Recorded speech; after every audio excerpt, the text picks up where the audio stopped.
বিসমিল্লাহির রহমানির রহিম। আসসালামু আলাইকুম। Welcome back to my channel পাঁচমেশালি রান্নাঘর। আমি হচ্ছি তামান্না হোসেন। আজকে আমি আপনাদের জন্য নিয়ে এসেছি আরেকটা রেসিপি। এটা হচ্ছে ক্ষীর বা পায়েস। এই ক্ষীর বা পায়েস আমি কিভাবে বানিয়েছি আপনাদেরকে আজকে ডিটেলসে দেখিয়ে দিব। তার জন্য আমি এখানে 1 কেজি পরিমাণ দুধ নিয়েছি, সাথে গুড় মিক্স করে আমি এটাকে জাল দিয়ে নিব। জাল দিতে দিতে আমি এখানে দালচিনি এলাচি যোগ করে দিব।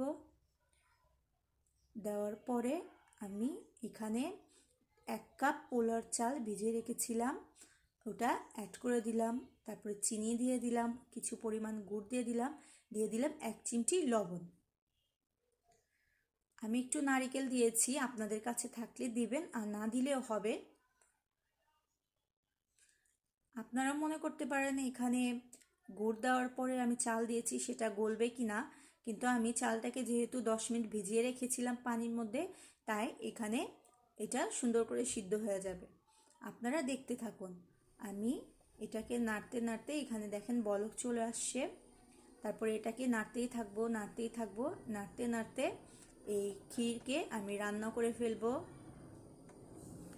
দেখতে পাচ্ছেন আমি নাড়াচাড়া দিচ্ছি। এটা আপনাদেরকে একটু সময় নিয়ে করতে হয়। এটা ভালো করে নাড়তে হবে যাতে তলায় নিচে লেগে না যায়। আমি এটা নাড়তে নাড়তে এই ক্ষীরকে আমি রান্না করে ফেলবো। দেখবেন আমার ঘন হয়ে গিয়েছে পায়েসটা, আর দুধটাও টেনে গিয়েছে।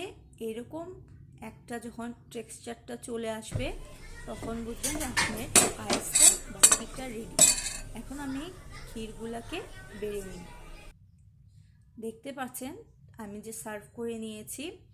আপনারা যে পর্যন্ত এটা ট্রাই না করেন তাহলে আপনার এটা টেস্ট বুঝতে পারবেন না। একবার খেলে আজীবন আপনারা এটা টেস্ট ভুলতে পারবেন না। তাই আপনারা বাসায় এটা তৈরি করে নিতে পারেন। শীতের দিনে এই পায়েস যার যার ঘরে হলেও একবার হলেও রান্না হয়। আমাদের বাংলাদেশে আমরা এই ক্ষীরের সবাই পাগল।